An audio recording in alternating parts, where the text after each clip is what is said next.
I was actually going to ask you about AUKUS, this military alliance now between Australia, the UK, the US, the nuclear-powered submarines that the Americans are going to give Australia. I mean, I know it's sort of a rhetorical question, but does this look like they're just trying to provoke the Chinese, and it's just a matter of time before they start a war with China? I know that there's been a lot of bickering and bitterness between certain Australian politicians and Chinese politicians, and especially on the topic of war crimes. Right, there was this famous tweet that some Chinese politician posted about with an Australian soldier butchering, I think, a lamb or something, and then Australia demanded an apology and an official apology and so on, and I think it's worth reminding the viewers that China is Australia's largest trading partner, right? So the madness of it all, what do you make of it, David? Yeah, it illustrates everything I've been trying to say. China was Australia's biggest trading partner during a time when Australia had incredible economic growth.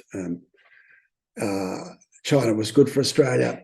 And then suddenly, Mike Pompeo told Australia that we were actually China was our enemy. We needed to go to war against them, and everything changed because the Americans told us we had to change. We will be going to war against China, or in a war. In fact, we're already in a war state with China because we're a member of something called Five Eyes, which is not well understood, and I think we should never have done that without the Australian people knowing. But it basically means it's like a NATO, worse than a NATO, but America's in charge, and all the other little countries now just do what America wants. And America's enemy is China, economic enemy. So now we are all geared, we're all at war with China, whether we tell the public or not. But that's where our intelligence is concentrated. Anything else is kind of a sideshow, maybe a little bit of Russia, but we don't really care about what's going on in India unless it affects the US and China. Everything in the South Pacific, it's all about the US and China. All our sensors, all our radars are focused on China. We're actually Pine Gap also. Pine Gap. Our bombers were putting new B-52 bombers in Pine Gap, or in the Northern Territory, so they can bomb China. And we wonder why the Chinese push back. And of course, all the news we hear from China is highly spun out of control. The Chinese can sort of say, well, we don't like the idea of you getting B-52 bombers in Australia, and then talking about bombing us. And of course, we'll paint that in our major corporate newspapers. We'll paint that and say, China ready for war. China threatens Australia. How dare they?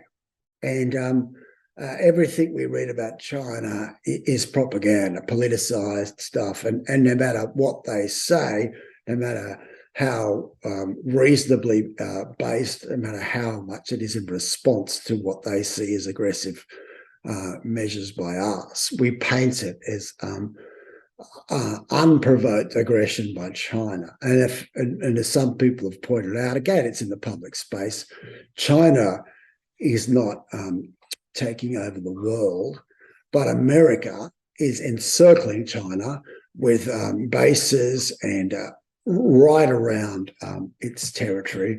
And we are there, again, a bit like the Ukraine issue, we are baiting them and trying to find flashpoints. I heard 2 years ago from my friends in the military, we will be at war with China in a few years. It is the plan.